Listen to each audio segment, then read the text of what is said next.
नमस्कार, मी पंजाब डक. 29 आणि 30 जूनच्या दरम्यान राज्यामध्ये म्हणजे सांगायचं झालं तर सोलापूर जिल्हा, लातूर जिल्हा, धाराशिव, बीड या भागामध्ये तिकडल्या भागामध्ये 29-30 तारखेला 29-30 जूनला पाऊस पडणार आहे म्हणून हा अंदाज लक्षात येतो. ते पण विखुरलेल्या स्वरूपात राहणार आहे, भाग बदलत राहणार आहे म्हणून हा अंदाज लक्षात येतं. सर्वदूर काही पडणार नाही म्हणून हे लक्षात येतं. पण राज्यात मात्र सध्या तरी असा विखुरलेल्या स्वरूपातच पाऊस पडणार आहे आणि ते कोकणपट्टीचा मात्र ते पाऊस म्हणजे ते कोकणपट्टीचा आणि तसाच इकडं नाशिकडला ते पाऊस तसा चालूच राहणार आहे म्हणून हे लक्षात घ्यायचं. त्याच्यानंतर राज्यात जुलैच्या मग दुसऱ्या आठवड्यात मग चांगलं पावसाचं वातावरण तयार होणार आहे. पण सध्या तरी म्हणजे एवढं पावसाचं वातावरण नाही, भाग बदलतच पडणार आहे, विखुरलेल्या स्वरूपाचाच पाऊस पडणार आहे म्हणून हा अंदाज लक्षात यायचा. म्हणजे त्याच्यामध्ये काय होईल, ज्यांना पेरणी केलेल्याला जीवदान ठरणार आहे म्हणून हे लक्षात यायचं.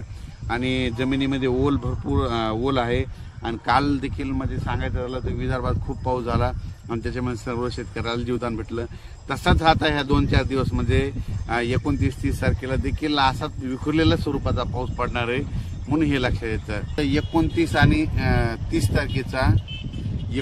30 तारखेचा पाऊस तुम्हाला सांगतो इच्छितो. सोलापूर जिल्ह्यामध्ये पंढरपूरकडे देखील असणार आहे म्हणून हे त्यांनी देखील लक्षात यायचं. लातूर जिल्ह्यात देखील पडणार आहे, धाराशिवकडे असणार आहे, नगर जिल्ह्यात काय राहणार, कडा आष्टी बीडकडं म्हणजे कडा आष्टी पाटोदा तिकडल्या भागात देखील पडणार आहे. त्या शेतकऱ्याचे मला बरेच फोन आले, आमचं सोयाबीन निघालं, कापसं निघालेत आणि पावसाची नितांत गरज आहे. तर त्यांना सांगू इच्छितो की तुम्हाला 29, 30 आणि 1 तारखेच्या दरम्यान तुमच्या कडा आष्टी बीडकडे देखील पाऊस पडणार म्हणून हे लक्षात यायचं. इकडं पुन्हा त्याच्यानंतर 29, 30 आणि 1 जूनचा पाऊस आटपाडी सांगलीकडे देखील असणार आहे आणि त्याच्यानंतर कोकणपट्टीत मात्र सगळीकडेच राहणार आहे. पण राज्यात मात्र सर्वदूर पाऊस नाही पडणार, विखुरलेल्या स्वरूपाचा पडणार.